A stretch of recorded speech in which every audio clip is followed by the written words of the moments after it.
Would you like? Keep going. This is why you use your hands together. But yes. But I'm gonna take it. So. Take it all afterwards. Yeah, whenever the time's right. That's a carrot. Oh, sure.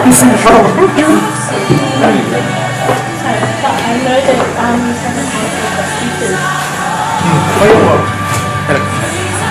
had a voice thing, I guess. Casey and something kind of business. Together. Brilliant. 5:36. Ooh.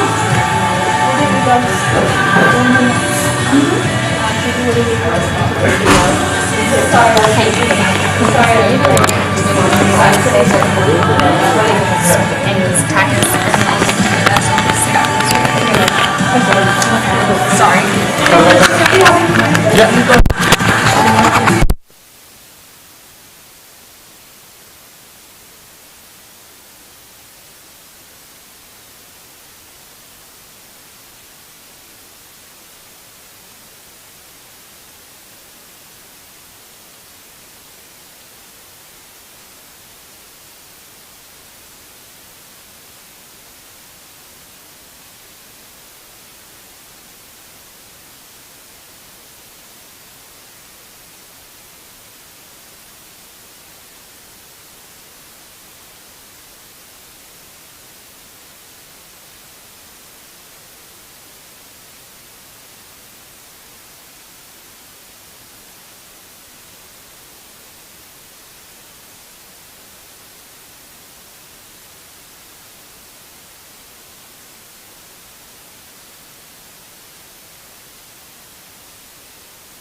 they will be our navigators in our journey of yoga. So, last big round of applause for us.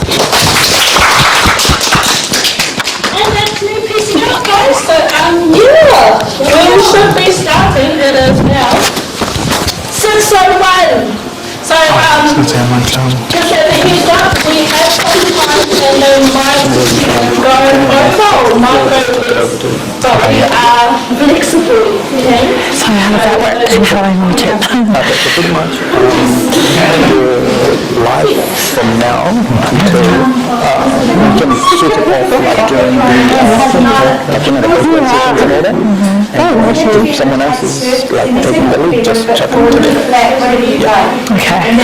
Is this online? Right now it's not on the Zoom session. Oh, okay, cool. It's not the Zoom session, but started from the start. Okay, sweet.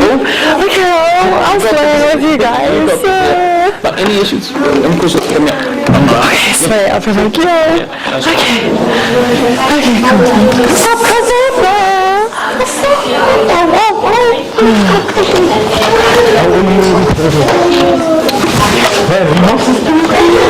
How are you? Goody gun jobs. Oh, these are nobody, so you guys can yeah, these two are nobody. Excuse me, can you just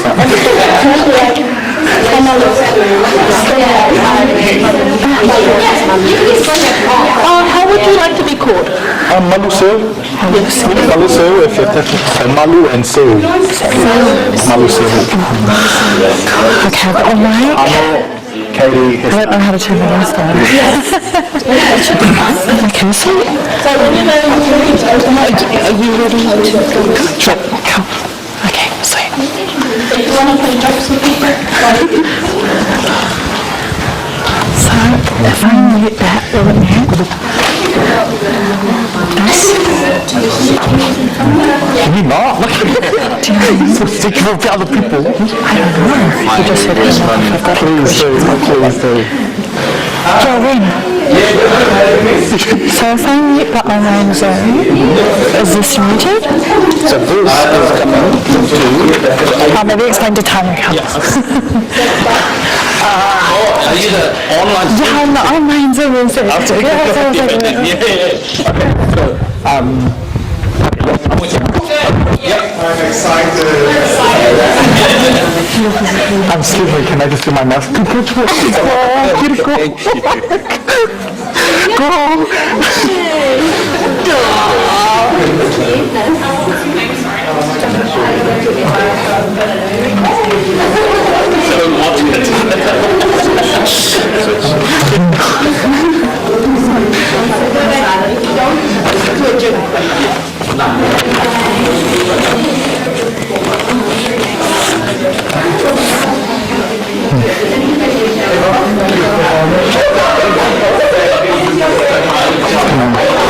Grab this chair.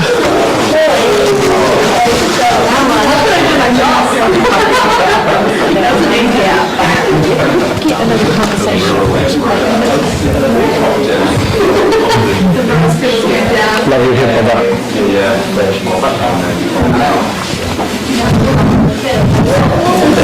Can I turn it? So just hold it. And then hold it again to turn it on? That's right.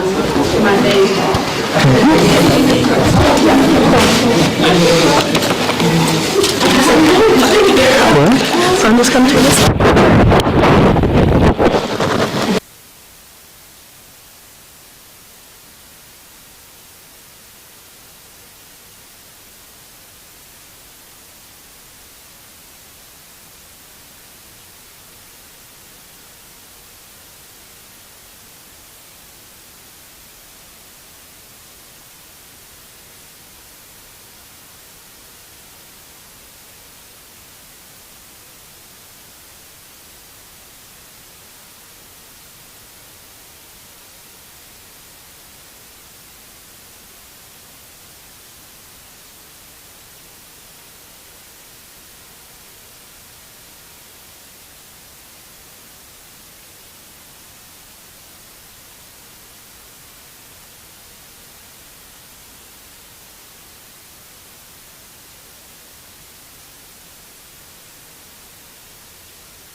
Yes, please. It's going to be in your false way. Is this on the way?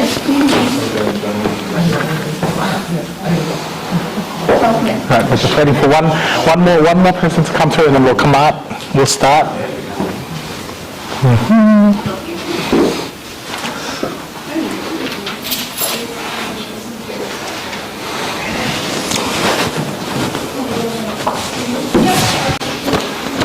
While you're waiting, I want you to acknowledge all the stories that you're carrying right now, the stories of the moments here, remembering the stories that you're coming, even if you're just sitting here feeling hella awkward, just acknowledge that. New space, new people, no mic, come through.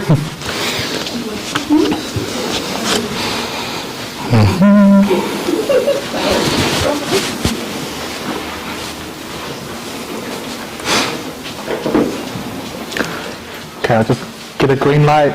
Rin, we good? Nigel, am I looking good? You're looking very fabulous, brother. Right? Yes. That's what's up. Now, ethical narcissism, just ask for compliments. Noi ngata takoa, noi ma fuexia, noi fueni, noi ngarwe maha, noi hanisi, ma noi mauri. Hello everybody, so I was greeting you from my mother tongue. I'm from Rotuma. My name is Maluseo Toliani Monisi, Joseph Monisi. It's a little bit of a short novel, but I like to say all the names of my peoples because I'm of the belief that when I evoke their names, they get to experience the moments. So even though they're resting, they get to experience the moments because I bring their names forward. So I really want to basically start there and for you to just close your eyes. Everybody close your eyes, even when you're online, close your eyes. And I just want you to think about one person that you want, and so these are someone that you love, that you would have loved to be here with you. So someone from your family, someone from your community, someone from your life. It doesn't have to be one person, it could be a whole village. If you're bringing forth a whole village, bring them forth. But once you have one person, I want you to touch your cheeks and smile.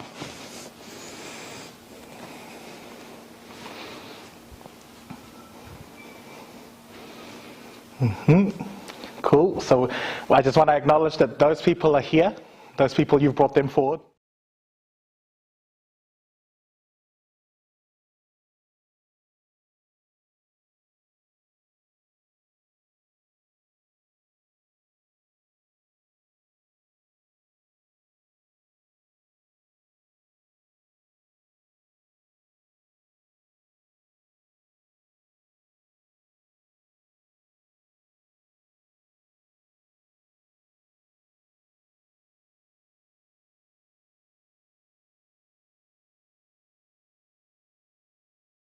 Thank you, and hopefully you come back again, but at the same time, we hope you enjoy your experience, and your experience is yours, and we want to honor that for you.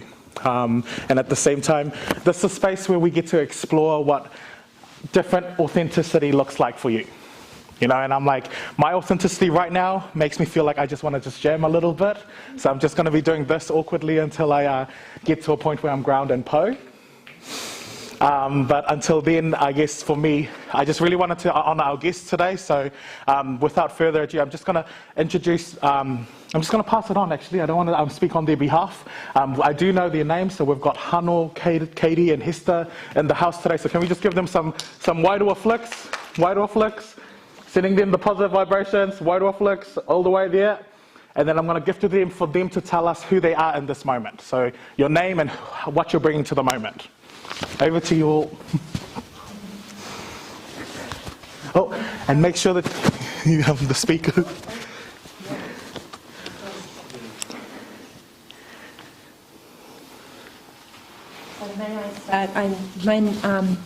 My name is Katie.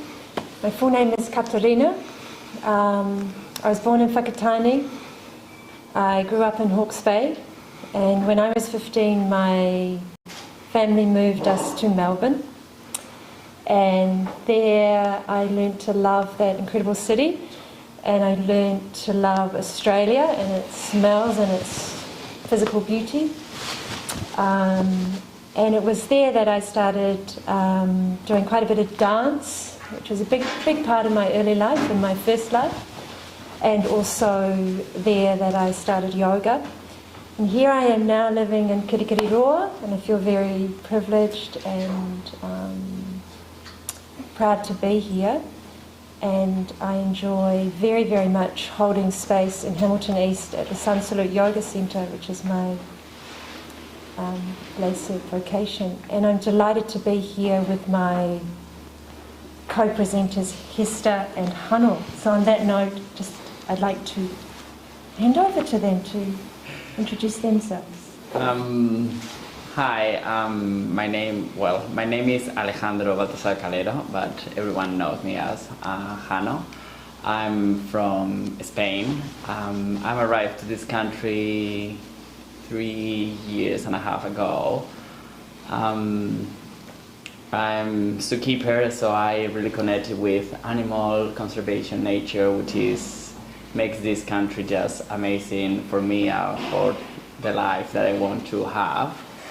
I think that part is what makes me really connect with my body and the present, and is what brought me to yoga and to Katie here in Kirikiriroa. So it's been a really nice journey of knowing people, knowing this culture, this land, these animals that they live here, and yeah, I'm just so happy to be here and hopefully share a little bit of my story. My name is Hester. I was born in Nelson, but I moved to Kirikiriroa when I was 4. And I grew up here. I've moved around a little bit. I went to university in Whanganui-o-Tara in Wellington, and then moved back home and started working here, and that's when I started going to Sun Salute. And I spent a bit of time overseas in Amsterdam, but then when I moved back home I was very excited to go back to the studio and reconnect with Katie and all the other teachers and the Sun Salute community. And yeah, it's a really big part of why I enjoy living here. Thank you, Hester. I'm wondering if we couldn't do a element of whanaungatanga to start before I start talking and we start talking about yoga and our experiences around yoga, and before we do a yoga practice. And also I'd like to invite you to ask questions as well, and might lead us on paths that could be helpful to you. So this whanaungatanga of meeting each other, of greeting each other, and then feeding back to the group of how we are, is perhaps a little different to what you've done before.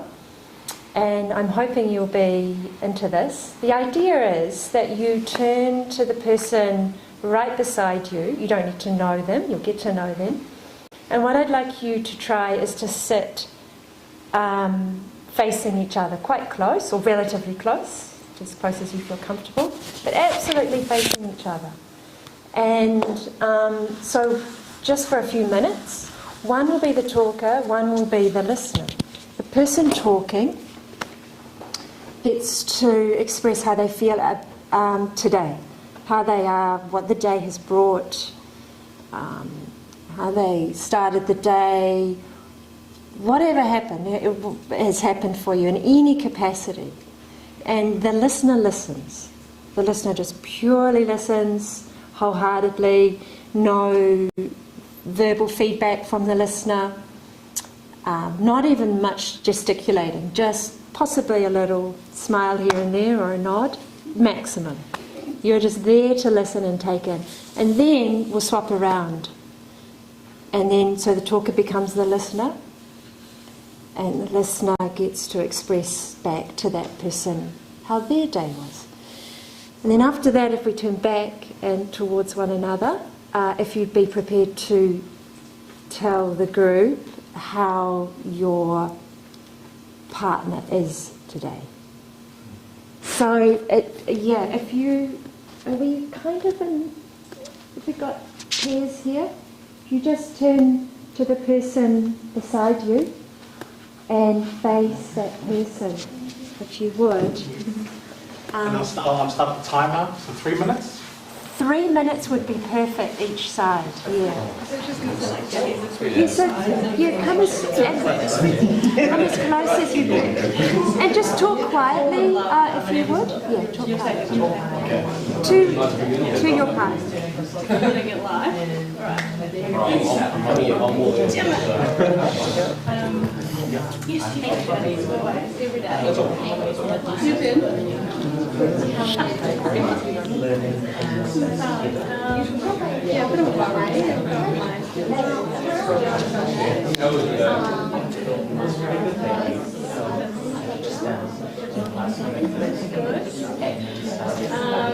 Working to some overhead.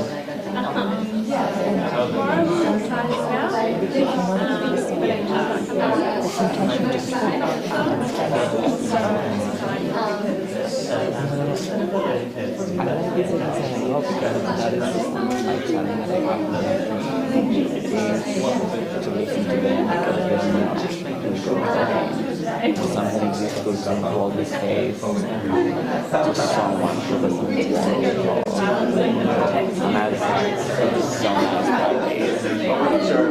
So now they're interrupting. Yeah. So some people they're interrupting as well. It's probably because the talker can't bear to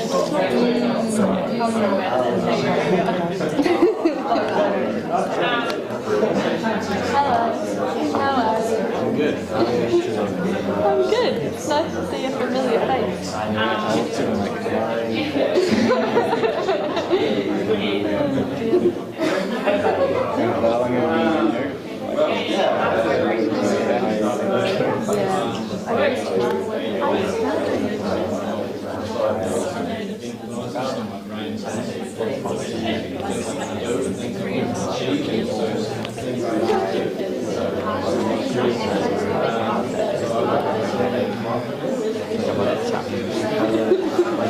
Did you want to turn it off? Demonstration. Up to you.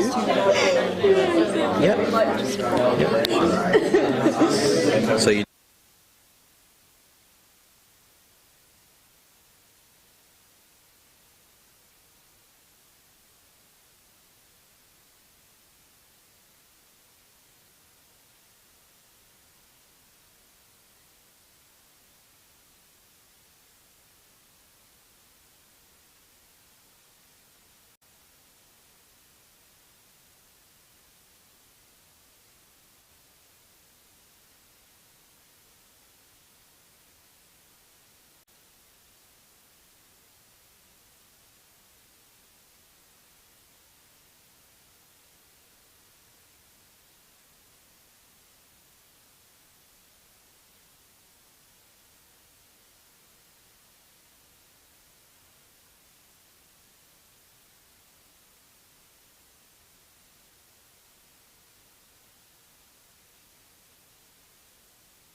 Yeah, they're going to still do that? Yes. Oh yeah? Is it all good to just go around with the mic? Yep. Oh yeah, okay. Just checking. Can you hear us okay? Yes. Oh, okay, cool. Any issues? Okay, thanks. It's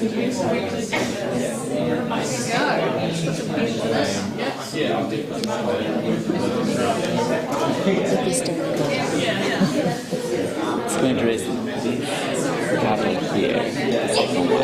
They're doing exactly. They didn't move when the other one was talking. This reminds me of Seem to like. I love to see to watch people. This is very interesting. yeah. And I like animal behavior. So You're watching the animals. What the animals? This reminds me of I had to do interviews for my masters, and I found it because I was recording it. I never wanted to say anything because I didn't want to have to transcribe it or whatever. So.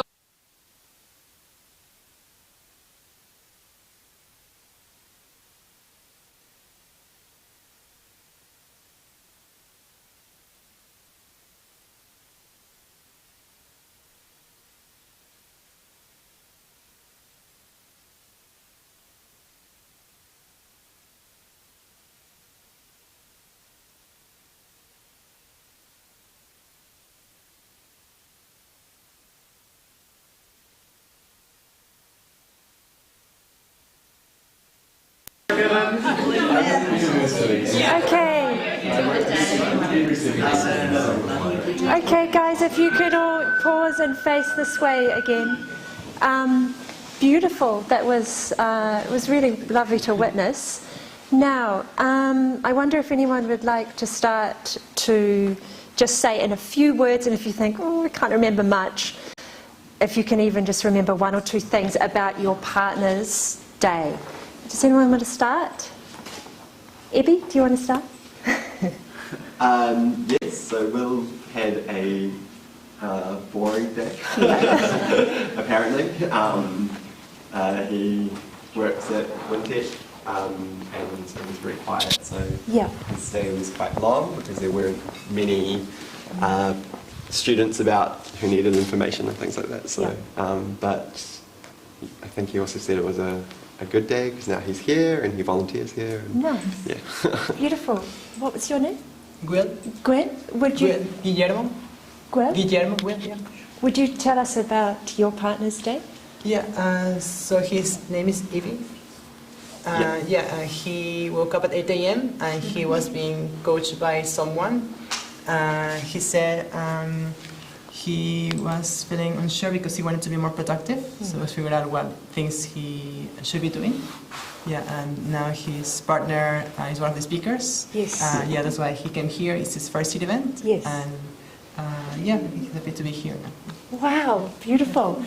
I don't necessarily need to go through everyone unless you'd like to, because it's beautiful. But it's really nice to hear how much you certainly these two individuals took in. Do you want to speak? Hi. Hi. This is Patricia. Is that right? She is from Mexico. She's on leave this week, which is great, and she's loving it. She mentioned something about being in the office and looking at the emails and looking forward just coming into the yoga because she used to go to your yoga class and she wants to come back and just do yoga again because she feels like this will be something that she wants to do again. Yeah. Beautiful. Wow. And Patricia? Yes, so this is John, and she's from the Philippines, and she was invited this morning by her friend Sean. She has had a rough patch lately in these few days, so this is something that she is looking forward to because she used to do yoga before, and so now she wants to reconnect and meditate again and find her authenticity. Beautiful. Gosh. Would anyone else like to share anything?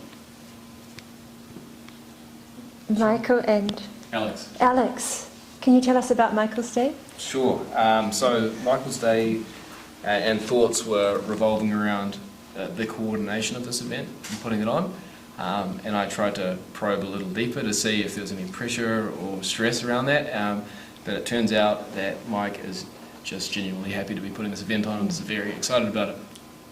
Awesome. Michael? And this is Alex, and he has had a very, I wouldn't say stressful, but just very busy day, where he's a bit of a go-getter, I would say, and has a whole bunch of like side hustles going on and just heaps of mahi, so just kind of balancing all that, and then also the opportunity to come here tonight where he could kind of calm that down and Cool. Beautiful. Anyone else? It's like, anyone's like, I know how my partner is today? No.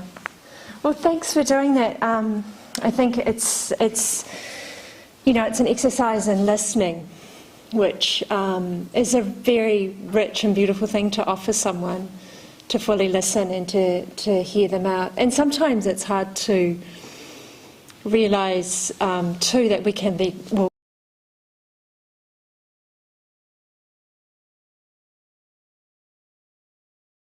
and thanks for participating in that. I did that myself at a yoga retreat many years ago, and I was just really taken by it. I just thought, this is beautiful. This is, if this is yoga, then I want to know more about it. I think that I will talk about that soon. Actually, that sort of element of yoga. So yeah. Where to start? I thought I would start with talking a little bit about my journey with yoga. When I was living in Melbourne as a young dancer, I started a yoga practice as I was about 21. And I loved it. I absolutely loved it. And what I loved about it initially, or what I thought the thing that really caught me was that it was a movement discipline like dance. And I thought, this is why I loved it. This is why I love it. But when in retrospect, or looking back, I see it was because of the inward journey that yoga offered, that dance didn't necessarily offer me. And that dance was this sort of, outward expression, something to be given and to show, in a sense, and that yoga was the absolute opposite, even though it was a physical pursuit as far as I could see. So that led me to really want to explore it further, and I don't think I've looked back since then. So, many years ago when I was 21. If you look at yoga, you could commence a yoga practice from the perspective of it being a physical exercise, a physical expression, something to keep you fit and mobile and agile and moving well. And I think you can start on that aspect, and it's a really good place to start. After all, we have bodies that we need to keep in good shape, so that we can be carried through this life and be able to do the things that interest us. And I think it's when you start to discover the subtle elements of yourself and the subtle elements of yoga's offerings is when the richness of yoga comes. And I feel that richness starts with the breath. And there's something about the breath that is this linking element, or linking space between the gross and the subtle, or the physical and the spiritual. So beautifully, yoga yoga's ask, in a sense, and its offering, is to link with your breath and to focus inward, to journey inward. So it asks you to do that, but happily it gives you opportunities to do that too. And it gives you opportunities to do that through moving with care, moving with consciousness, being focused about where you're placing your limbs, being focused on your breath, and that journey inward starts to occur. So I think there's many different methods to get to that place. But can I ask, has anyone not experienced yoga in the room? Has anyone ever really given it a go? Amy Lee? Molly? Yeah. So most people have had some experience. That's very cool. One of the things with I guess people see yoga either on a spectrum. There's this end where you're sitting and saying Om a lot and getting warm, blissful feelings. And then there's that end of the spectrum where you're putting your foot behind your head and doing ridiculous minutes in a handstand. Both are okay, both are valid. It's a physical discipline, it's a breath discipline, it's a spiritual discipline. So it's all of those things. So there's this whole spectrum. But whatever part you start on or anchor in, it should all be leading you to the same place. And that is to a place of feeling settled in your body. When you feel settled in your body, you're coming back to a place of feeling at home, feeling integrated, feeling present. So if it's offering you that, whether you're down this end or that end, then you're on the right track. You're on the yoga track. The word yoga comes from the root word yug, which means to yoke or to bring together. So we're looking at bringing together the disparate elements of ourself to this one whole centered place. And, you know, I think it's a bit of a mystery in a way, how through taking slow movements, focusing on your breath, focusing your eye gaze, that happens. But it does happen.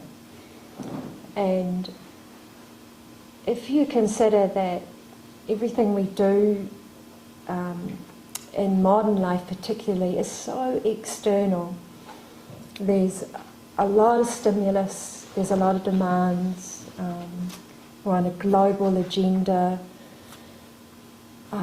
we have to write our story all the time, our paths aren't that clear, there's a lot of imagining and projecting and hoping, there's a lot of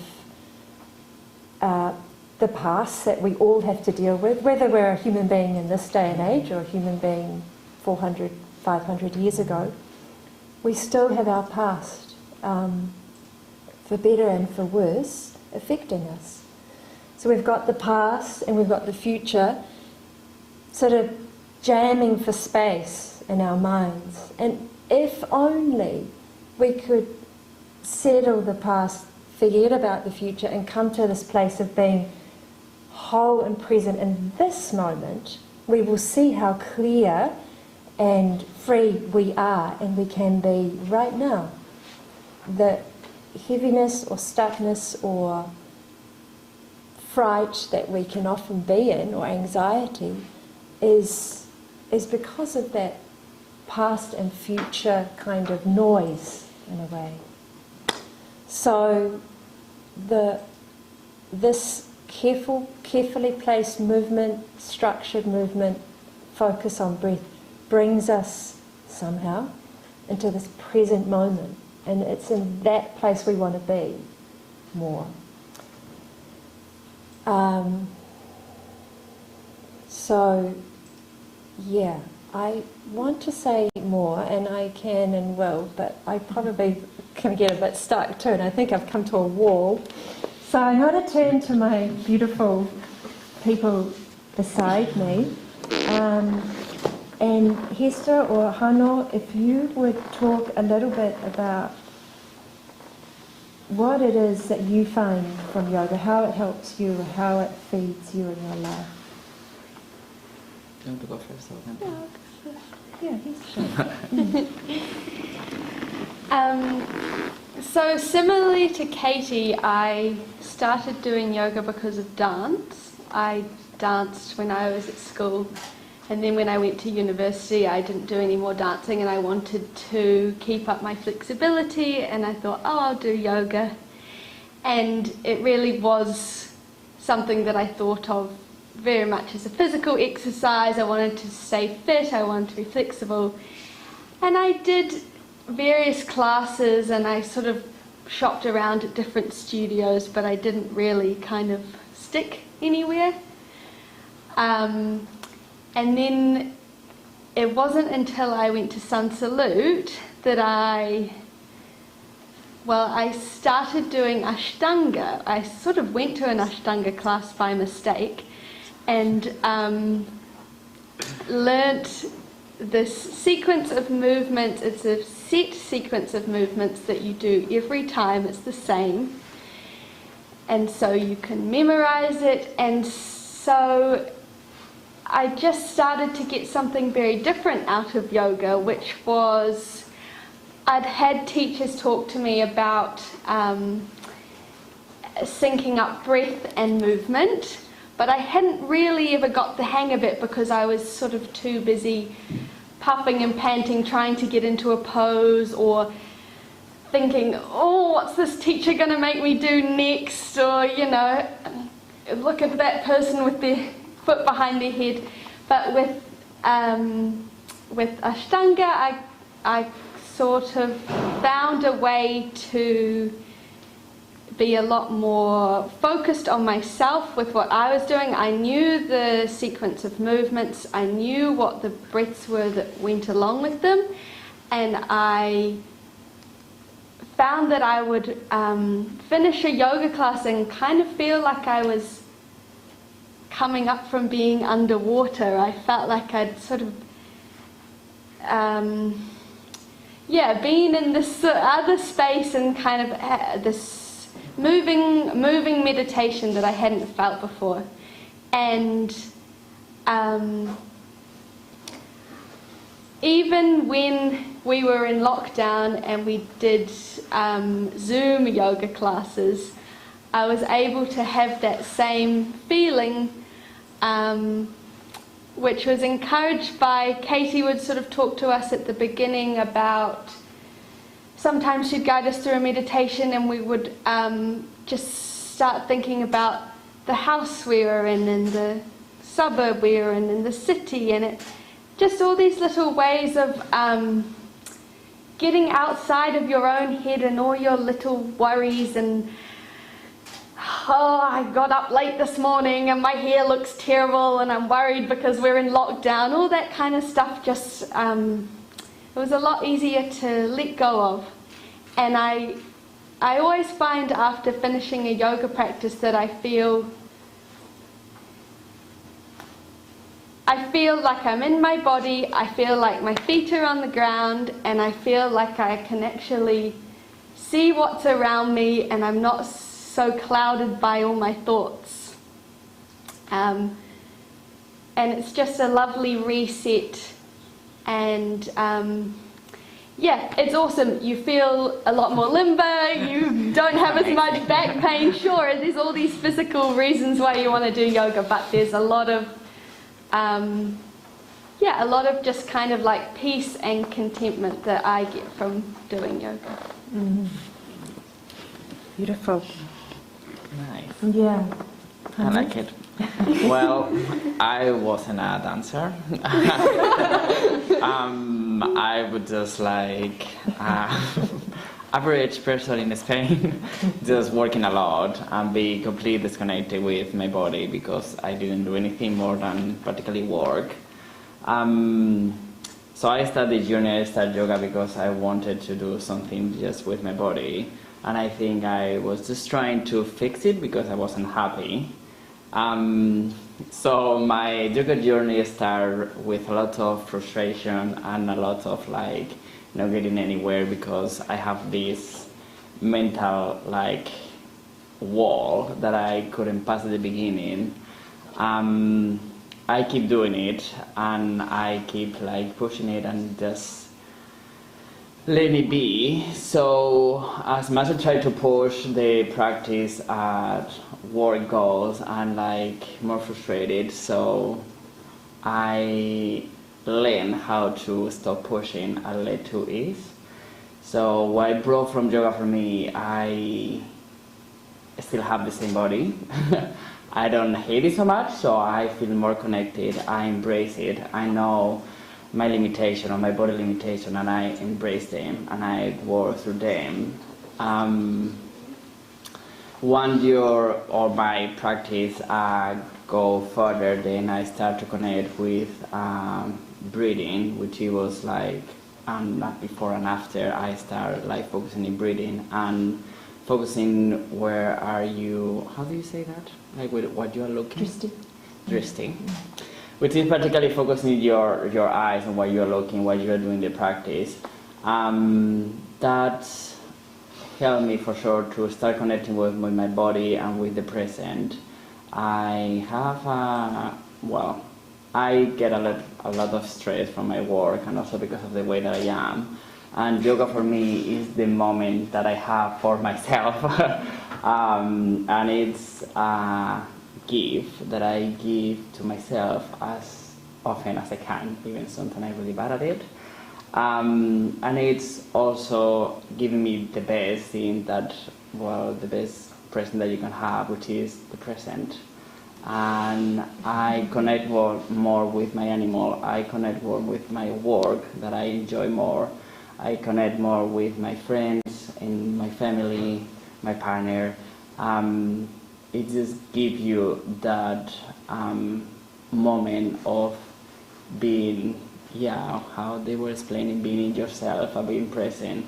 And then you just take that amazing space and you take it to your life. And it just, for me at least, it's such an amazing experience, like living in the present and serenading like with the people that I have close to me or with all of you that I didn't know before, but I am so like happy just to share it and to bring all of you to my present. So it's just such an amazing like way to live that it starts with my yoga practice. So I could never be enough like grateful about it. Beautiful. I love the way you said to me the other night, I just can't wait to get there and convince everyone to do yoga. Yes. I'm coming. Yeah, are you sure you can make it? Yeah, I'm coming. Yeah, that's so beautiful. I love what you said about it was when you really got in touch with this strong, quite particular breath we use in Ashtanga yoga, which is one method of yoga. There's many methods. Ashtanga is one that we three do. And it's called Ujjayi breath. It's the breath felt and heard at the throat. It's a very sort of focusing, it's a breath you can hear and feel. And when you allow that to sort of come right up to the fore, this breath, the sound and the feeling, and then keep your eye gaze very, very settled as you move. So whatever you're doing, you're very aware of each position. There's no looking around, there's no darting the eyes. In fact, as teachers, we remind people of that, or we offer that. We sort of catch people when they're doing that, and it's like focus, bring it all in, keep bringing it in, keep padding it in. If we understand that these elements are all over the place in a way, or these elements of ourselves, and our minds are in the past and in the future, if we understand that, that's the place from which we work. That's what we know we need to do. That's the mahi, to pull it all in. And that this sort of beautiful element of eyes focused, breath focused, is a big step in that direction. And then you take focused movement, whatever those asanas are. The asana is the yoga position. Then you have this beautiful recipe. You have this concoction coming together that allows you to be present.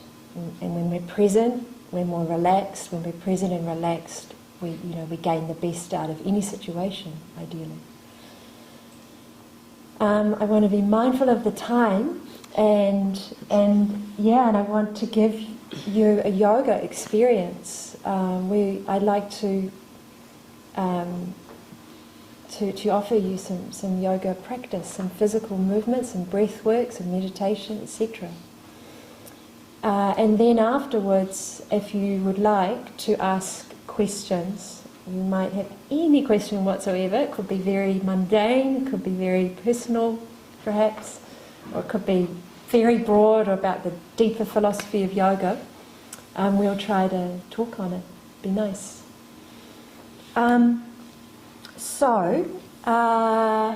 Let's do this. Do you want to join in, Hester? Hannah and Hester? Yeah. So, if you could, is it possible that we should turn the lights down a little bit? Or is it not good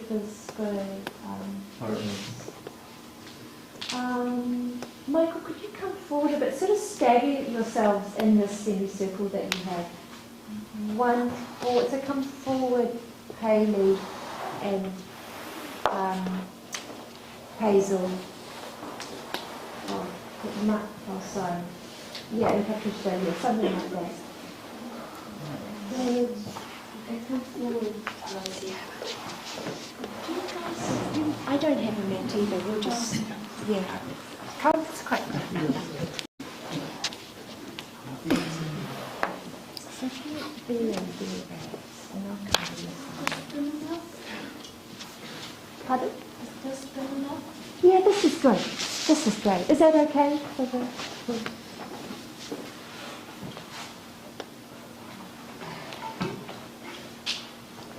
So now hopefully I switch into yoga teacher mode and we can do, oh, thank you. We can do our thing. So if you would cross your legs, please. If that is just like, no thank you, sit in a different way. Look at you, you're all born natural yogis, all very easy with that. Put your hands in your lap there. And if you would, once you feel settled, drop your eyes or close your eyes. And just notice how you feel. Commune with yourself for a moment. You've been listening to us, you've been in this space, you've been hearing things and thinking about things. Just let all that percolate a little and just observe how you are right now.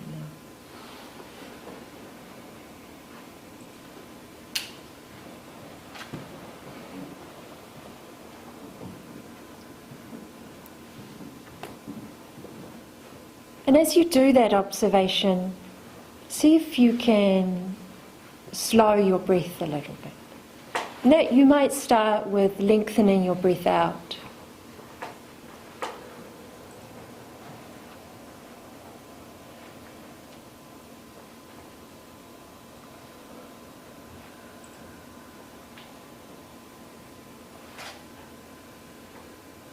Let your breathing be a natural, easy breath in and out of your nose if possible. If you're not used to breathing in and out of your nose, just close your mouth and give it a go. If it's uncomfortable, then by all means use your mouth in some way.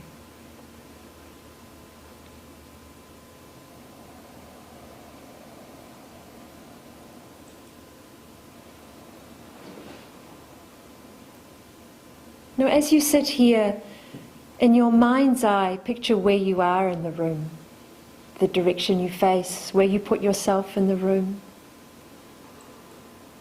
And maybe even in your mind's eye, picture the space around you. You might be able to recall there were certain chairs and furniture and bits and pieces around, the windows, the door where you came in at.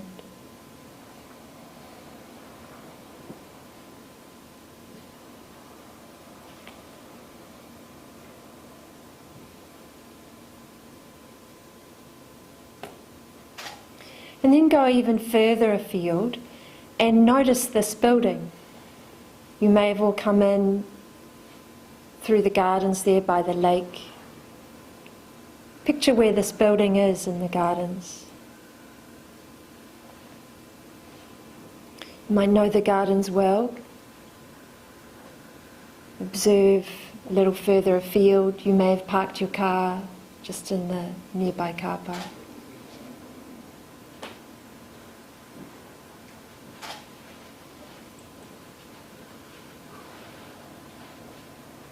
And then see the gardens as such, as a whole.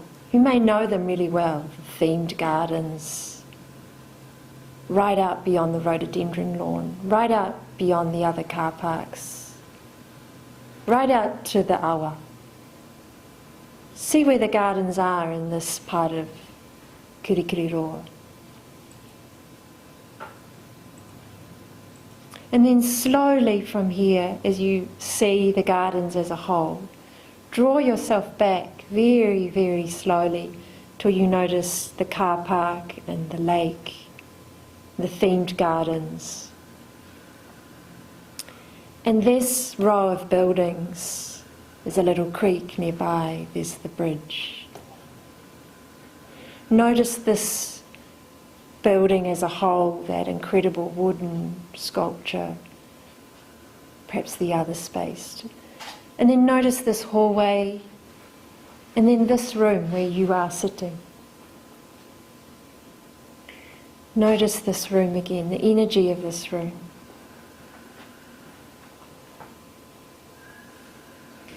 And then come all the way to yourself, where you sit in the room, on your mat. And notice your breath, whether you're breathing comfortably, possibly you're breathing comfortably in and out of your nose.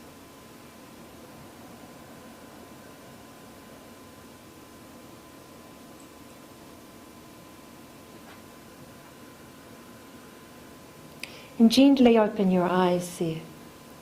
So from that, sit with yourself. Let's take a little movement. You take your legs around behind you. And bring your hands forward. Come onto your knees. And slowly sit back onto your heels and have your feet together, your big toes together, and your knees a little apart so you can slide forward and your belly will move down between your legs a little. And lower your head if you're comfortable to, forehead down. Let your elbows come down a little bit onto the floor and have a sense of arriving here. You were sitting before, you were sitting up, but now you're earthed down. Your back is stretching out.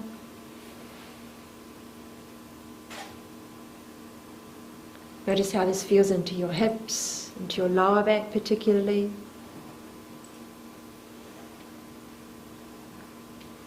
Now if you would roll your hands onto your little fingers so your palms face each other, and notice what that does to your shoulders.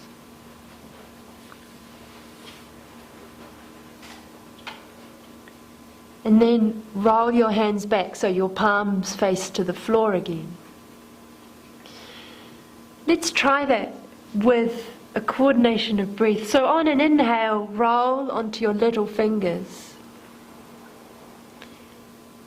On an exhale, place your palms back down again. Have your hands about a shoulder width apart, whatever you imagine that to be. It doesn't have to be exact. Try it again. On an inhale, roll onto your little fingers. Notice your shoulders. On an exhale, place your palms back down again. This time as you inhale, lift the front of your body slightly and your head as you roll to your little fingers. And on your exhale, plant your head back down again, your palms down. One more time. On an inhale, roll outward, look forward. On an exhale, plant your palms, head down. Last time. On an inhale, roll outward, look forward. On an exhale, plant your hands, head down. Good. Come forward onto your hands and knees there. And I'd like you all to try going into a downward dog stretch. And I've got a feeling you all know what this is. But to lift your knees off the floor and reach out your back so you feel length in your spine. If your hamstrings are like, I don't want to go any further, bend your knees so you get that long, long reach in your back. The idea of a downward dog Adho Mukha Shavasana, Adho Mukha, downward facing, is to get length in your spine and your hips up high. Feel that release in your lower back, to have your head lower than your heart, so the blood pumps to your head freely, easily to your brain. Get a nice big stretch up the back of the legs. Well done. Gently put your knees to the floor. Sit back onto your heels again, and as you sit down on your heels, reach your arms forward, look forward. Splay your fingers wide. We're going to come forward into upward dog now. So come forward onto your hands and knees. And as you drop your hips down, lift your chest upward. So we're bending in the opposite direction here.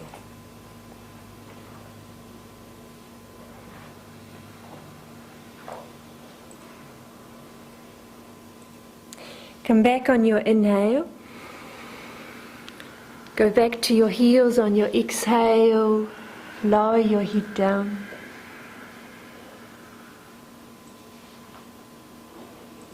Come forward again on your breath in. Keep travelling forward right into your hands, and as you weight bear into your hands, drop your hips, lift your chest, drop your shoulders down. Go. Come back on your inhale. Go back towards your heels on your exhale. Relax your head down. One more time, forward, breathe in. You'll drop your hips down, but the hips are off the floor, your knees are on the floor, that's fine. Lift your head if possible. Come back, inhale. Exhale towards your heels, earth down again, earth down. Head down. And come up and sit up. Good. So that downward dog, upward dog, we're going to do a little sequence where that's involved. When you take that upward dog feeling, you get a feeling of opening and stretching the front of the body. When you take the downward dog feeling, you get the feeling of stretching the back of the body. That beautiful front of the body, back of the body, sort of seesaw thing is the kind of premise of the sun salute we're about to do. Can you hear Hanno's breathing in particular? I don't know if it's Hanno or Hester. It's Hanno. Can you hear that? It's like a sort of benevolent Darth Vader in the room. Sort of someone's, and it's that's the Ujjayi breath, and he's very practiced at it because he has a Ashtanga yoga commitment. So that's the breath we use in the practice. If you find that breath just starts to be there, do that, but don't force that. It's a heating breath, it's a focusing breath, and because it's a sound, your mind can attach to that. Because we want to associate less with what's going on up here, because up here is generally what's happened and what's going to happen. It's ruminating and planning and remembering. But here is now.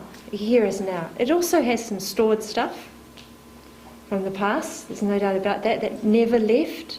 We're going to clear that every time we move and stretch, and we're going to clear the stuff that's storing all the time. And some of that may not be helpful. So this is the beautiful thing about physical focused movement. So come and stand up. Hanno, Hester, I'm going to throw you in the deep end. I'll do it with you. I'd like us to demonstrate the sun salute, eh? Yeah. Yeah. And we will show you the sun salute, eh? I'd like us to do. And then we'll practice it, okay? So I'll talk it through. So just watch everyone. Take, inhale. Look to your hand. Exhale. Forward fold. And look to your knee. Inhale. Look forward. Exhale. Step or jump. Come to your plank and lower. Take inhale, upward dog, and exhale, press back into downward dog.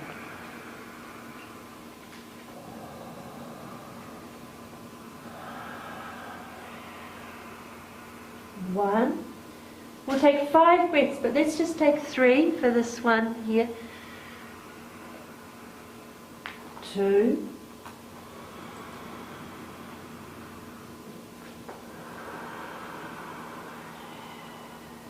3. Look forward, step or jump forward. When you're there, look up, inhale. Exhale. Cut down. Inhale. Come up. Stretch the front of your body. Exhale. Samastitihi. Thank you. Beautiful. I want to talk about it afterwards. I want you to do it now. So if you'd like to try it, you don't have to, please. You're all, I can see you're all good movers, you know, like. To be honest, if I felt there were people who wouldn't manage this, I certainly wouldn't make you do it. There would be alternatives. There'd be other things you can do to get the same effect, the exact same effect. This is a very physical thing to do, but let's try it. Come to the top of your mats.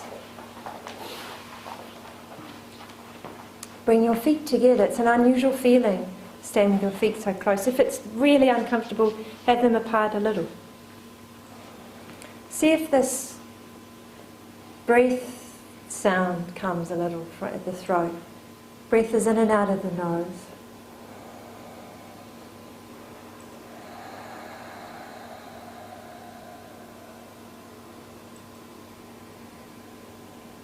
All the up movements are going to be inhale, and all the down movements are going to be exhale.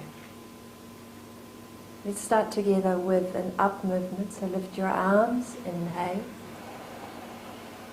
Look up at your hands in the prayer. Open your arms, exhale, forward bend, and bend your knees as much as you feel you need to get to the floor. Movement 3, look forward, inhale. Movement 4, step or jump. Keep your weight forward over your hands, so you're like a plank of wood. Hold your weight and then carry it to the floor. Carry it down. Movement 5, upward dog. There's the stretch in the front of the body.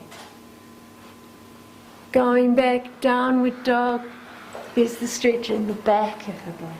We're clearing the back of the body. Feet about a hip width apart. Looking back towards your feet, so you relax your head. Try to get that open feeling in your shoulders with that exercise we did when we rolled onto little fingers.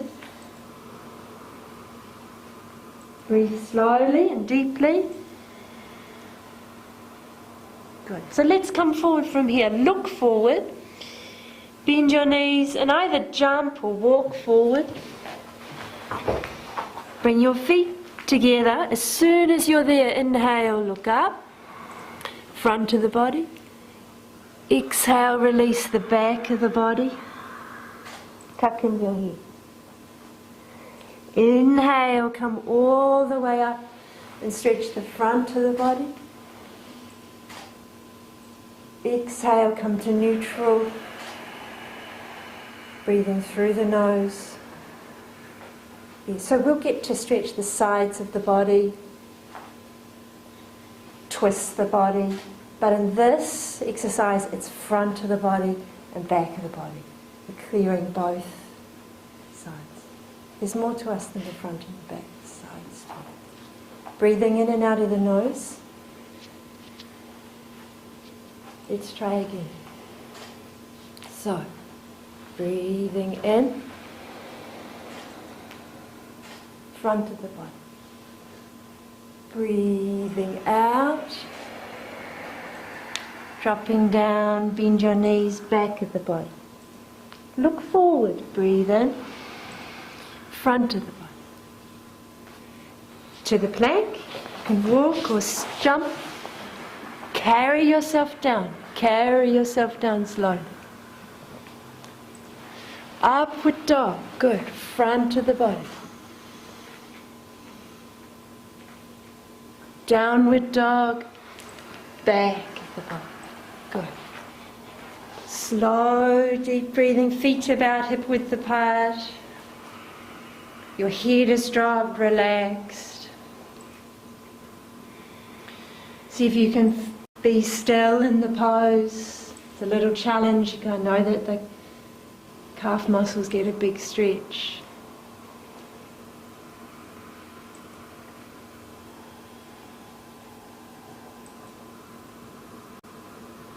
Good. Ready to come forward. Bend your knees, step or jump or walk.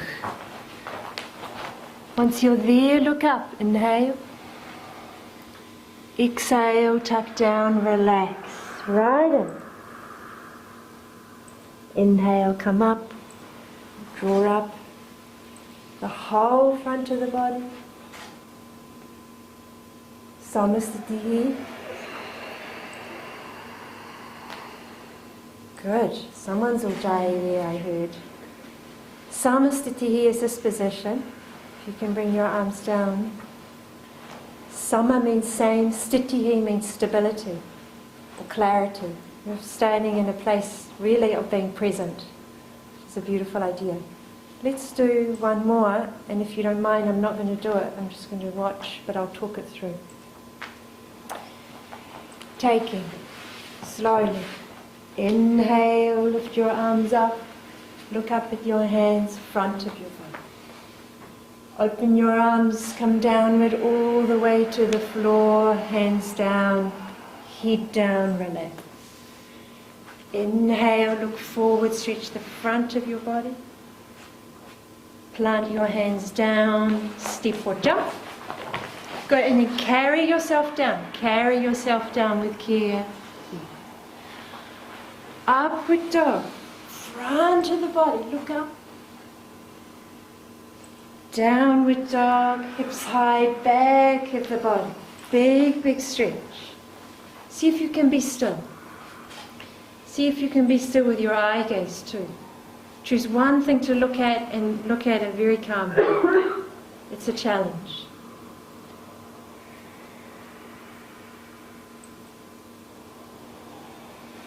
One more breath here. Ready to come forward. Bend your knees, take a jump or a step or a walk. As you're there, look up, lift the front of your body. Exhale, tuck down your head, relax, stay focused. Come up, draw up, lift up, stretch the front of your body, look up at your hands. Come to Samastitihi. Neutral, high, deep.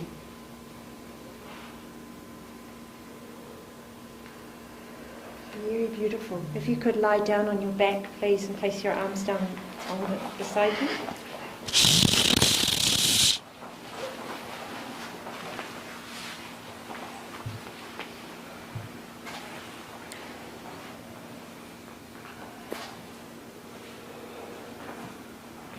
Close your eyes and notice that you're here now. You've arrived on your back. You were moving, you were stretching, you were balancing, you were extending. And now you're being held by the floor on your back.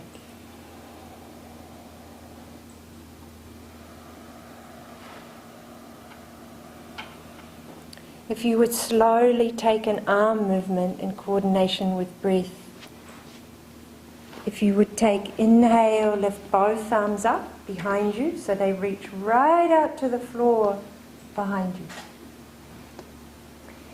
Exhale, bring them all the way back down again beside you to the floor. This time take one arm up at a time, right arm. Inhale, right arm up behind you. Exhale, bring it all the way back down again beside you. Go to your left, inhale, left arm up behind you. Exhale, left arm back down beside you. Would you repeat that? Right and left, nice and slow. Arm up slowly.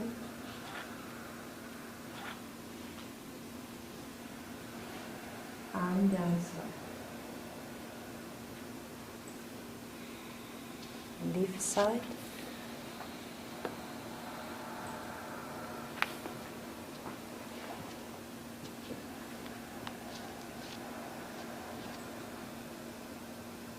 And pause there once you've finished. Observe how you feel. Notice how you feel.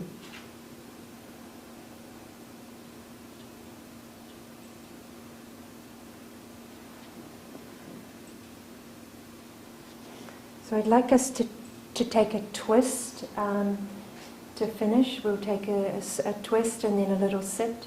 If you could bend your knees, please, up towards your chest. Take your arms out to the side on the floor, palms facing upward, and have your knees up towards your chest. And lift your feet up a bit so the angle of your leg is about a 90 degree. Exactly. Arms out to the side, palms facing upward. Very slowly, on an exhale, take your knees over to the right side of your body to create a twist, so onto the right side of the floor.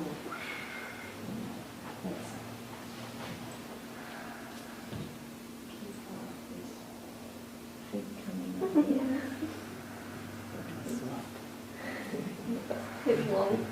With long legs. If you place your right hand on the top of your leg, so on your knee,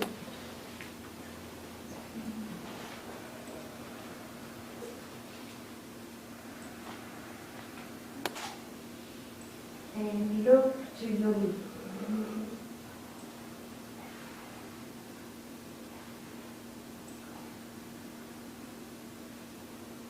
So feet are away from you a little.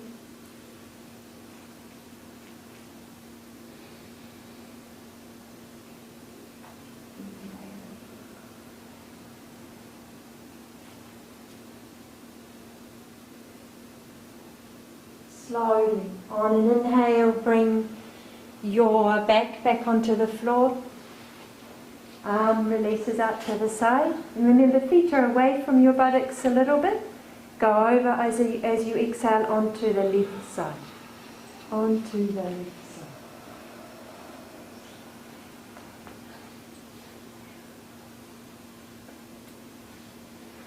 Place your left hand on the top there, on the knee. And turn your head to look to the left. I look to the right.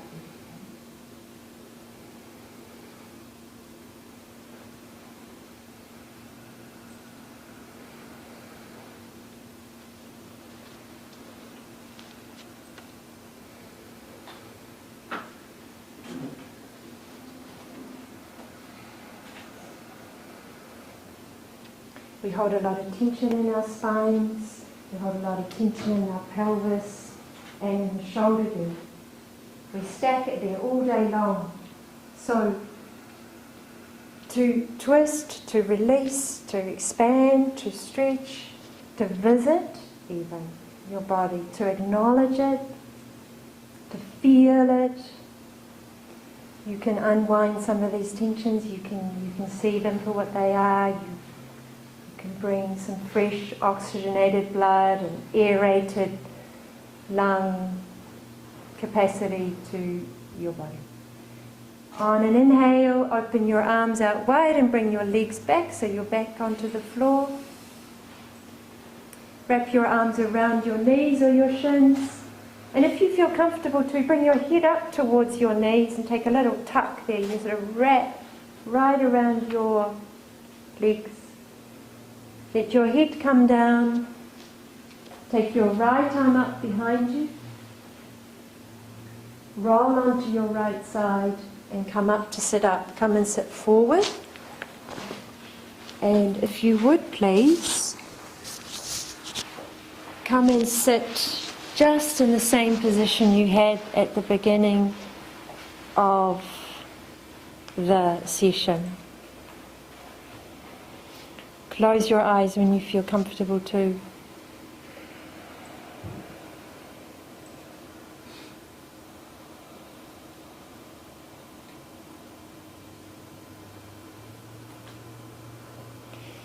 Notice your breath, notice how you feel.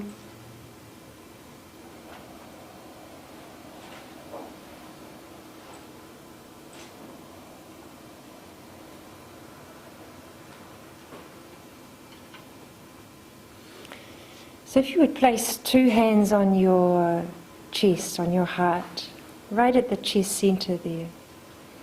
And while we're looking at yoga as a physical expression and a way of physically connecting to self, to this inward place, we can also consider with care or focus and with clarity, the things that exist in our lives. And the exercise I'd like you to do is to look back on your day today and filter all the way through it again, all the way through. And even if there's been some very challenging things today, see if you can see the things that have brought you joy.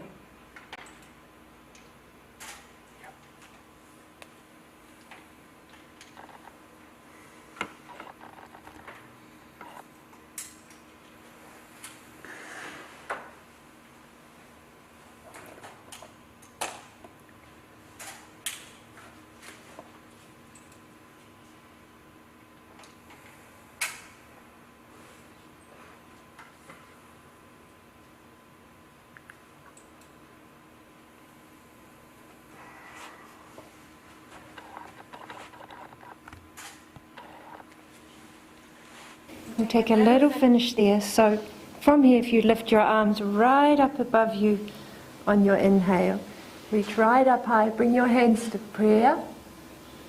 Bring your hands down to your forehead there and pause.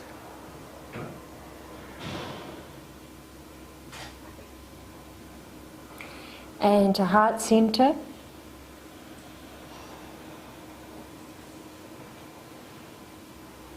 And we'll finish our session there. So to you all, namaste. So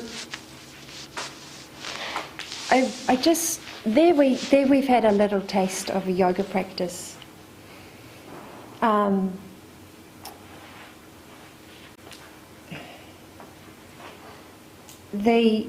feel like one of the beautiful things that yoga offers you is a coming back to yourself, a journey to yourself. So even if you're doing the beautiful, physically demanding things that create amazing flexibility and strength in your body, if you are doing yoga, you will feel that sense of coming home into yourself. Otherwise, it's just gymnastics. Otherwise, it's just exercise. And, it's not yoga.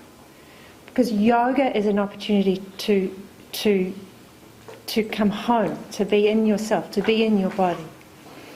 And there's plenty of things that offer you that. Yoga's one thing that offers you that. There are other things. We all know those things. Those, even, cooking yourself a good, healthy meal, or going for a walk in nature, or being with your loved ones, doing the things that are important to you, slowing down, noticing things. So So yoga is a method. It's one way to come home to yourself so that you can be yourself thoroughly, see your potential, and live a life you feel that is going to be good for you. I would love you to ask some questions so that we can remember some lovely things we'd like to say. Probably have some more notes here, but I know we've got a few minutes. Has anyone got any very practical questions? Like, what's that word you said, Ashtanga yoga? What does that mean? Or if you've heard of other yogas and you want to know more about them, or anything.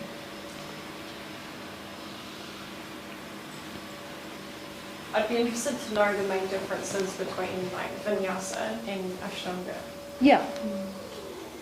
Well, Ashtanga yoga is vinyasa yoga. It's performed in the vinyasa style. Vinyasa means careful placement of body with breath. Yeah. So that breath and body are going. So if arguably breath flows, yeah. So the movement is as well. So the breath and the movement are going to be connected. Vinyasa yoga is a contemporary form born from forms like Ashtanga yoga. Ashtanga yoga is very, it's a method, it's a style. Vinyasa yoga is indicating that you'll be moving with your breath. So the commercialized, in a sense, contemporary form that we know of, oh yeah, that's a vinyasa class, or that's a power vinyasa, whatever, is a thing in itself, and however the teacher presents it, it's up to them in a sense. But it's indicating you're going to be flowing with the breath, because not all yoga is done that way. So, for example, Iyengar yoga is done with careful, particular attention to placement. Breath is there, but it's almost an external component. It's brought in. You won't flow, you might hold something for minutes on end. Yin yoga is not vinyasa yoga. You know, that's done with, a breath, whatever the breath is that's there. So it alludes to the fact that it'll be done in that flowing method. Ashtanga yoga has been around as a form, as a method, since probably the 70s. Power vinyasa or vinyasa yoga is sort of a contemporary form that's come out of it and appeared sometime in the noughties, I'd say. Yeah. So it's very similar in lots of ways. Hey. There's heaps of similar components. Yeah. It just means you'll be flowing with the breath. Yeah. Tanya. We have a question from one of our online participants. Oh, do you know what yoga therapy is? Oh, wow. And how does somebody prepare to become a yoga teacher? Oh, wow. Okay, or so to assist others? Yeah. Yoga therapy is... Well, I'm studying yoga therapy at the moment, so the interesting thing is that all yoga is therapy, because it's changing you in some ways, or bringing you home in some way. But if you were to go to see a yoga therapist, they would be working with you particularly and be giving you a set number of things from the toolbox of yoga, of which there are many techniques, that would help you shift through something, that would help you make change in your life for the positive in some capacity. And whether that's something quite big or and profound or not, it could be that you're not sleeping, it could be that you have anxiety, it could be that you have a particular ongoing ailment that is there.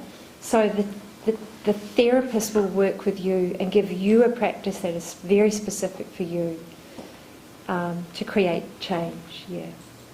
So that may be asana work, it may be vinyasa work, it may be chanting, it may be lifestyle considerations, which is a big component of yoga. It ties in with Ayurveda, which is Ayurveda is the health system for the body. Yoga was developed for the mind and the emotions, actually, not just for the body, but it's affecting the mind and the emotions. So,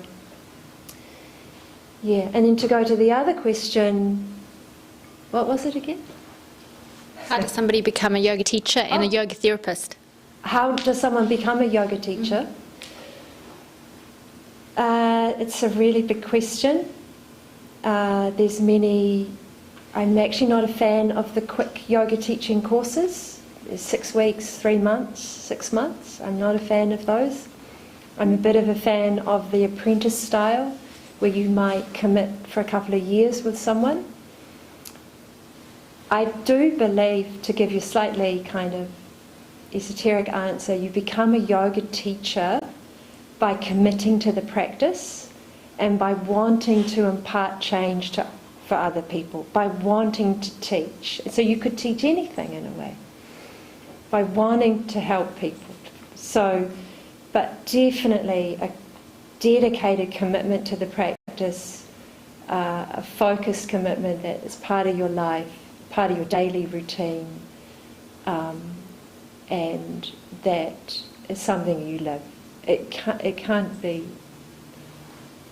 outside of you, yeah. But there's probably some incredible courses that might be 3 to 6 months, but I would say if you were looking at a course around a year, whether it's online or not, then that would be great.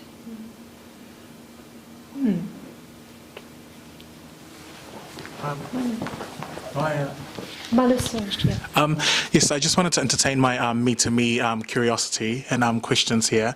I'm very aware that specificity and knowledge is always location and geographically based, right?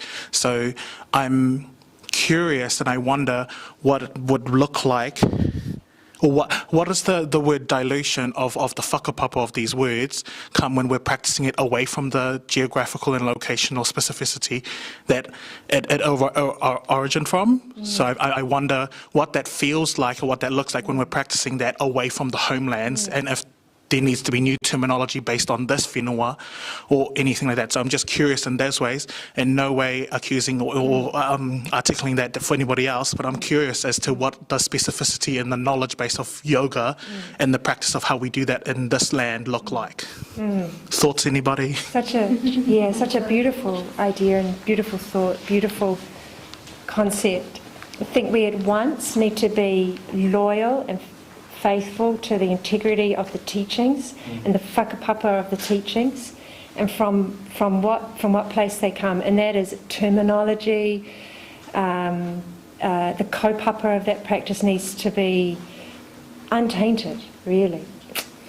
But how then to marry that with where we are and on this land, and how to integrate it into the now and with the contemporary living and the way we've moved on in terms of, perhaps some fairly archaic ideas or seriously patriarchal ideas that are embedded in ancient practices, and they are also in yoga.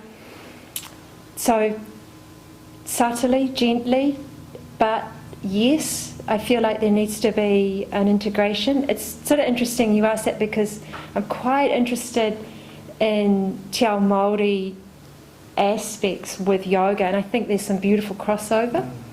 So how we do that, I'm not sure. Maybe there's some of the te reo that comes in, but without losing the integrity of yoga, without losing the whakapapa of the teachings,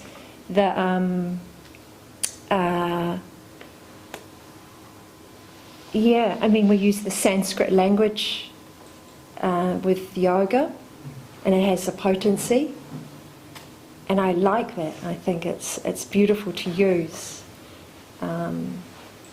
So I think the idea is an important one to consider, and it's going to be done very carefully, with I feel like the 2 feet need to be in the house of yoga, looking towards where we are and to where we sit. Not so much 1 foot there, 1 foot there. Yeah. Because as soon as we start to dilute things too much, then where does it go? You know, we're in shaky ground then. Yeah. So lots of care and consideration with that, but such a good idea. And I'd love to hear other people's point of view if they have it. I did have a question for you, and it kind of relates to the previous question. I was really interested in the roots of yoga, specifically where and why yoga originated, and then how have we deviated from those roots to being in this room now, I'd say. Okay, that's quite a big question. It's a big old question, but it's a big good old question. Perhaps where we've deviated to is seeing it as a purely physical feat, a physically changing thing only, that you'd get better hamstrings and stronger upper body. Its origins are from India. It is India's gift to the world. It's often called that, said that, and I love that. It comes from the Vedic period, which is thousands of years old. The Book of Vedas was sort of laid out for humankind. This is how to live. This is how to be. This is how to be well. This is how to exist. Do these things. And yoga is one of them. This is for your mind and emotions, So it's thousands of years old, and it was passed on through verbally, of course, through learning the ancient chants, the ancient songs, the ancient scripts. It was passed on, and it was sacred knowledge. So it comes from, it has a deep and rich and ancient connection to India. So now we look at yoga in the contemporary world, in the Western world, and we see it a little bit bastardized. Of the question, I'm more like, how has the practice changed? I see you talking about these different types of yoga in particular, and like, I'm not saying it's a bad thing. It maybe how has that evolved? How has that evolved, and how you see that? How did you see that evolution happen? Like, what do you think were the points that you could say, okay, now you're using more breath work, or you're doing these poses, or that was... To be honest, I don't think it's evolved much. Yeah, and that's a good thing. From where I'm sitting anyway. And I think that there are a lot of contemporary versions of yoga, and they've been changed a little, and they've been kept in the physical.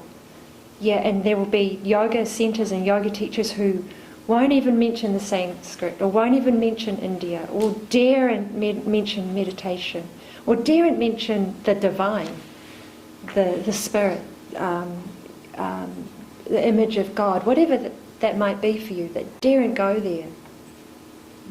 For fear, I guess. I'm not sure. But that's a pity, because you shortchange yourself if you don't see it as a spiritual practice of coming home into your body. And when you're home, you get to see that you're rich, you have... you're connected, and you're okay, and you're supported. Yeah, so that's an important place. It's an important place to get to. So if yoga doesn't offer you that, it's a pity, and it does run into that place. Yeah. Thank you for your answer. In that commercial sense. It risks that very, very much, and that if we see it as the whole Lululemon thing, you've got to wear these perfect outfits. And to be honest, I do dress like this all the time, but I did want to not come any different. I do wear tights sometimes and singlets, tight singlets and stuff. But I thought, no, I'm just going to come like this and dress like this and be like this, because, I can move okay in it. And I wanted to express that, all all that stuff is too external for yoga's liking, I reckon. Yoga is an internal journey. So if we are concerned with how it looks, we're heading in the wrong direction. It is beautiful. It does look beautiful. You know, it is lovely. It is nice to move in that way. It is great to be free and light in your body. But it's not the reason for it. Yeah. What are the risks of injuries by doing yoga? Our egos and our minds, yeah. That is the risk, yeah. Because we push too hard and we want to do it like the person next to us. And because we've externalized. To do it. Or how you used to do it. You're not now, you're not in the now. So the risk comes, Patricia, when we have left ourselves. We have we've disappeared. We've left the room.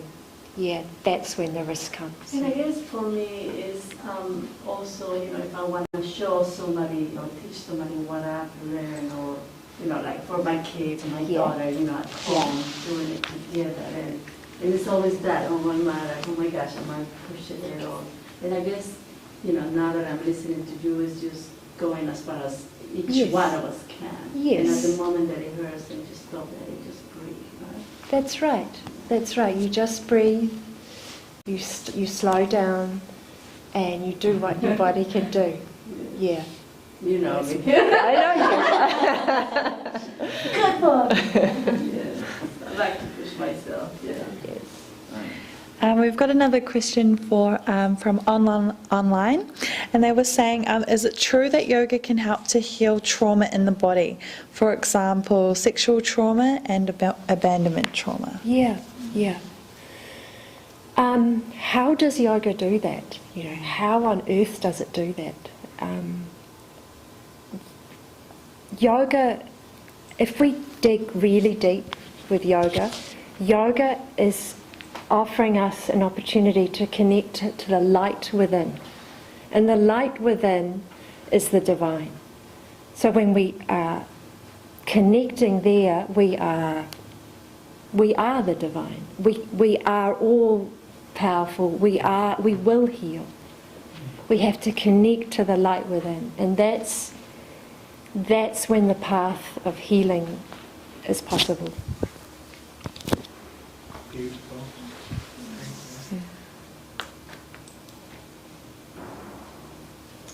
I can flow on from that. So with injury, with trauma, things like that, I guess for me, there's fear around being a beginner, and there's I have a little look on the timetable, and there's the self-led practice. So I guess where's the entry point for people who do have pain and trauma and things like that, and are anxious and really want that base level? Yeah. Where would you suggest we go? All of us yoga teachers have a responsibility to hold space well and to support the participants in the class. It's very important. We don't or won't know what's going on 100% for everyone. So we cannot help at times but perhaps trigger people, perhaps offer something that may not be appropriate for that person but will be okay for that person. But we can use language that is, that helps us hold space well, and to have people feel safe. So we can go that far. But beyond that, the responsibility may need to lie within the individual, as to how far they'll come or go or be in that space, and how much they'll reveal to the teacher in terms of what support they need. As a beginner at our studio, you can come to most classes. Some are a little bit more physically demanding than others. So if it's the physical aspect you're a bit worried about, you come to the gentler classes. But they can be demanding too, because you've got to sit with yourself and focus, and that can be equally effortful.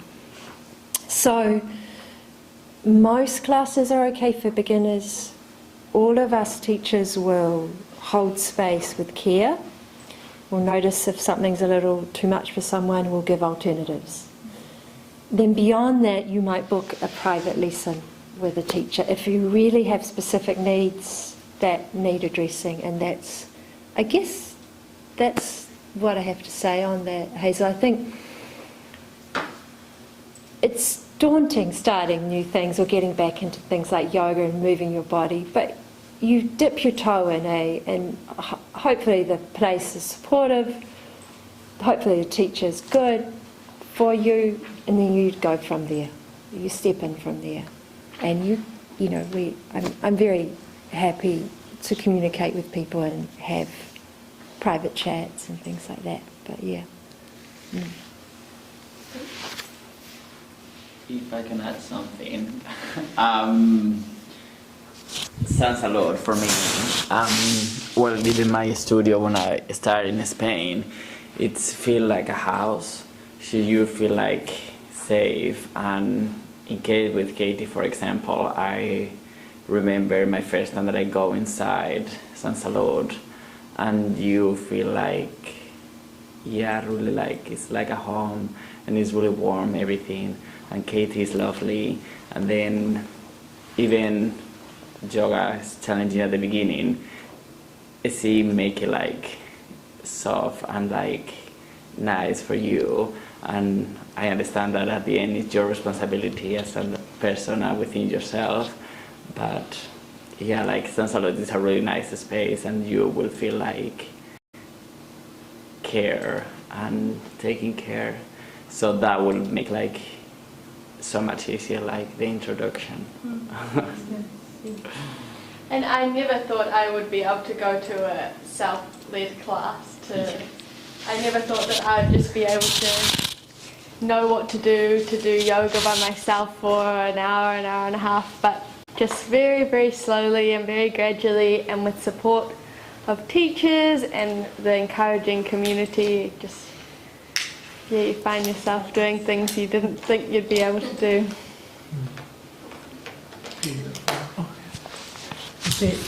So we're just gonna we're rounding up slowly. Was there anything else you three wanted to offer into this moment, in terms of words of wisdom, or something that's been sitting on your heart, or sitting on your mind, or sitting on your gut for the last session that we've released into the space? I just really want to honour your wisdom and your generosity in sharing, because I feel that although my question is a me-to-me conversation, it did embark a journey of other conversations, and I think it's another word that I would offer in terms of in proximity to dilution now would be inspiration. So it's kind of like where does it come? Like where does it fly off to? Because I feel like in what you were saying around coming home, I feel like when India gifts its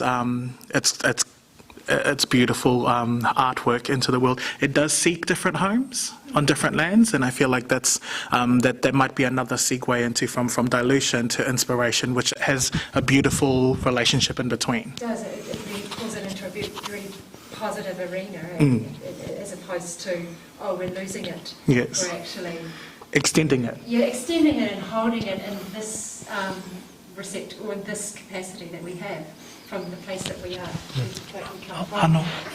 I guess I want to say in parting that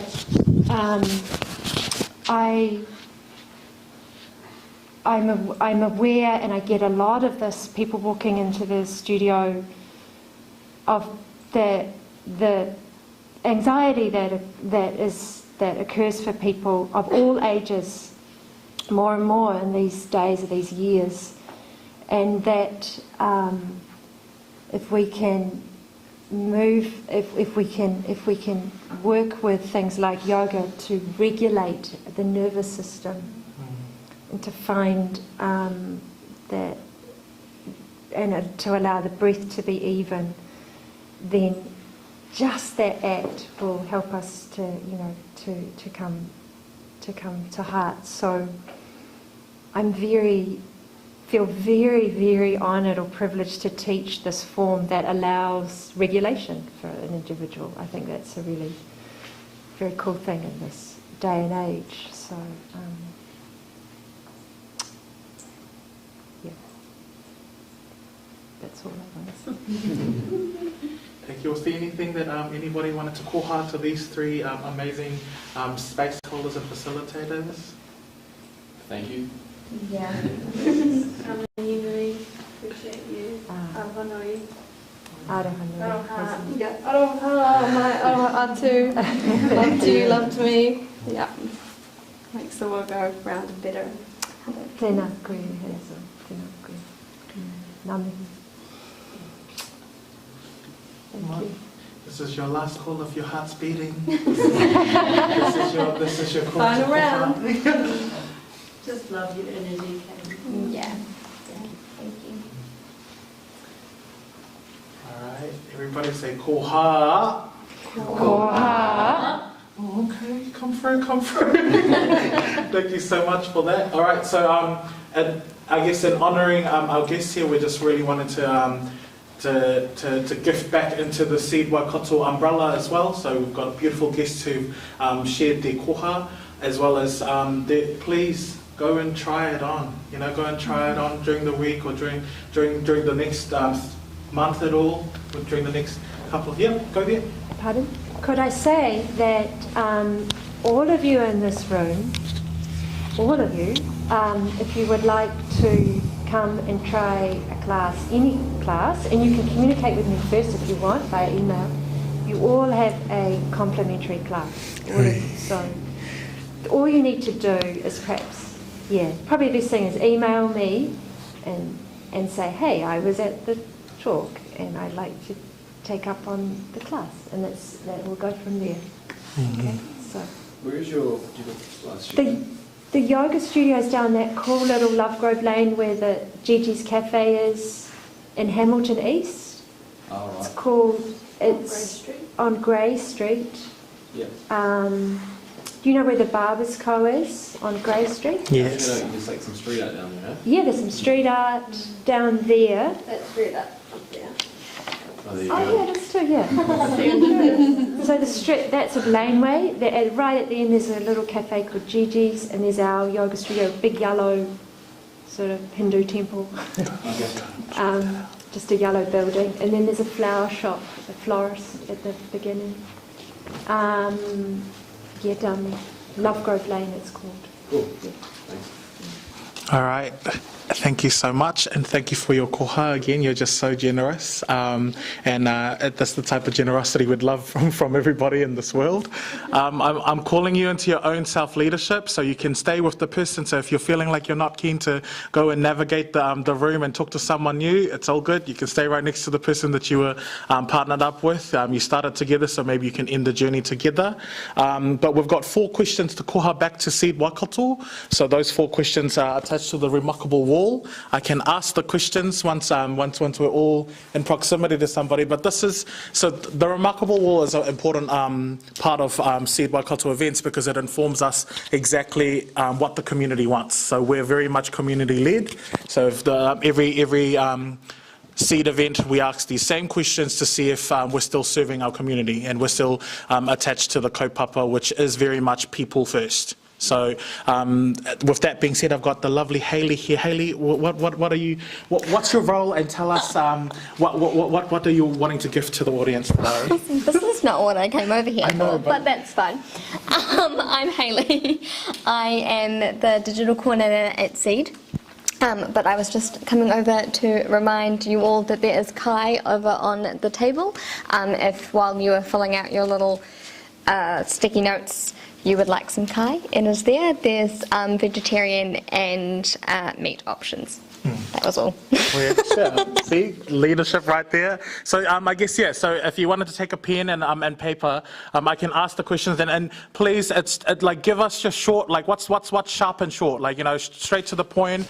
And this practice for us is very much iron sharpening iron. We recognize that you're a transformative being. We want your input so that you can enrich how we show up as a organization and as a charity. Our first question is, what brought you here? What brought you here?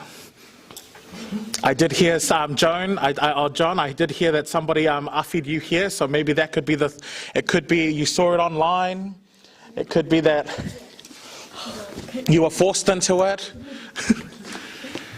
And be honest to your feelings, honor your feelings. I came here to support my partner who's facilitating. I came because I was curious about what yoga is. Cool. The next question. Oh, well, no. Give me a smile when we're ready to move on. I love smiles. I also am very... Alex, that's not a smile. Come on. Oh, that was a smize. Was that a smile? I'm thinking about dinner. The next question.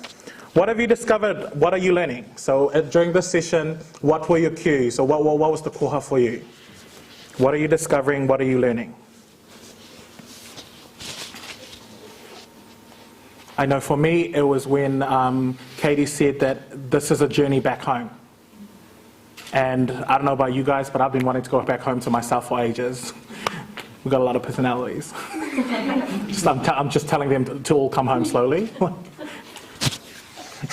No overcrowding. No, line up please and come home slow. But yes, I really love that part, but also I surrender to your feelings and your thoughts and your perspectives.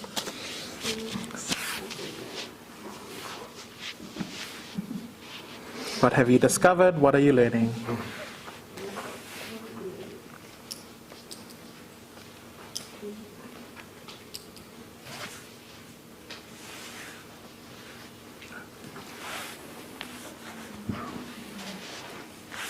Beautiful smile, Katie.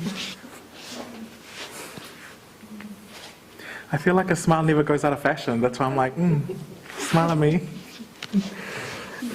Number 3. Oh, no, we haven't gotten a smile from his... Cool. Number 3, what's your biggest challenge right now? And remember, this is anonymous. So if you really feel like you want to dive deep, cool. Jump straight into the what's that biggest challenge? Or otherwise, if you're not feeling like you want to share that, swim at the surface. Lady Gaga and Brad Cooper said shallows. I'm in it. What is your biggest challenge right now? Right now, for me, it's the amount of people I'm going to have to push over to get to the food. Politely. I'll fight. It's the calm sending vibes. Get out of the way. What is your biggest challenge right now? Honor your feelings here. Completely anonymous. Or otherwise, if you do want to be seen and heard, write your name in it. Yeah, gossip girl. Oh, wait. No. Totally exposed myself there. Moving on. Smiles. Cool. Wow, that was a beautiful smile. I said smiles and this one he does. I'm like, oh, okay, that's a new one. All right, and last but not least, the last questions. Where are you going? What do you need to get there? So this one is very much honoring, if you've been able to be grounded, or if you've been able to be paused in this session, where are you going from here? What do you need to get there? What's the first practical step? Push out of training. She's trying to get to the food. Yeah. Yeah. I'm being waiting. So where are you going? So this is honoring that first step. So your first step could literally be going to reflect a journal tonight. Your first step could genuinely be having a massive rest and then contemplating the next step. So what is the practical first step? There's another kettlebell. I'm going to put it down with food. Yes. So we got a. So once you've done that, please come up to the wall and follow these leaders. Put it in there. And then also you're invited to, so I'll just say a karakia for the kai. So a prayer just to bless the food. And this prayer is not rooted in any religion specifically. So at least that way we know that we're not Privileging one over the other.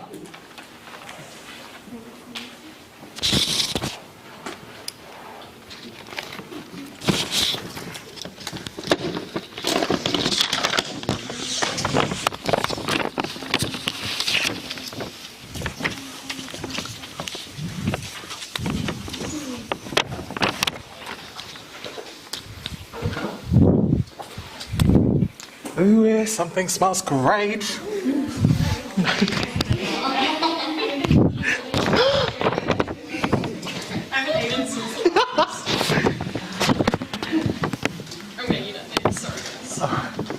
Alright, so I'm just going to say the karakia for the food, so at least that way we can release this. And then at the same time, please eat and also navigate the room and go and have a talanoa with people. Alright. Noa ngā chatko fuak she mauri, fuak she leum se omise I, ma fuak she ano noi o tamwhoro. Hello to all the beautiful ancestors that made these foods and ancestors of the recipe and ingredients that are able to be alive in this moment. Thank you for all the ways that you are going to enrich our bodies, our minds and our souls as you're being consumed. Everybody say thank you. Thank you. Hey, hey. Come on, no mai hare mai, ita kai. Also, there's a kaupapa right there as well with your phone. We would love feedback from you. You've given us feedback, but we're also going to ask for more. There's a QR code there. Oh, Here's that. Oh, yes, please. Thank you.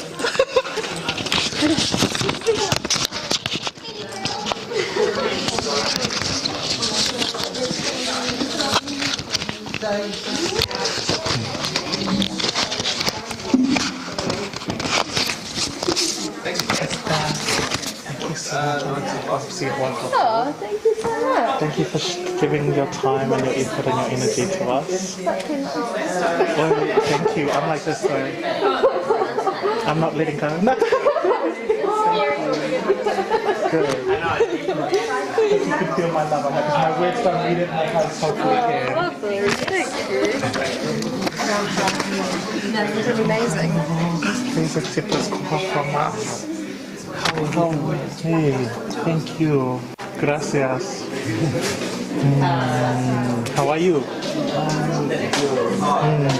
Really happy to be here. And it's like an amazing to know that this happened here in Waikato because it is amazing. Like I hear before about Waikato because I wanted to come to another time and I never did. And then we came to time and I was really excited and I didn't know what it would be. It's just fucking amazing because it's all about the journey and a lot of people never started. And they've got like chronic pain and headaches and neck and stuff. So I do a bit of like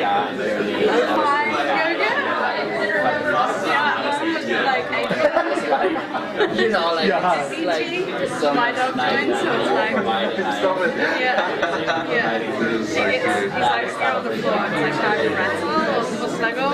It's like trying to zen his talk. Yeah. I've taken a few time lapses of him just like I can see that there's a story here. There's beautiful stories here and I love it. And I also let it go. Not get stressed out. What about you? I already feel we're gonna be friends. I already know it. Thank you. But I will definitely come to other countries because otherwise we'll come to your events because I feel like you could, I feel like there's an event here that I'm wanting to go to. That's why I'm like, what is this event? Whatever that is looks like. It's like, I need to see, I need to run this studio or do you what? What do you say that used to no, it's just I live in another studio in Spain.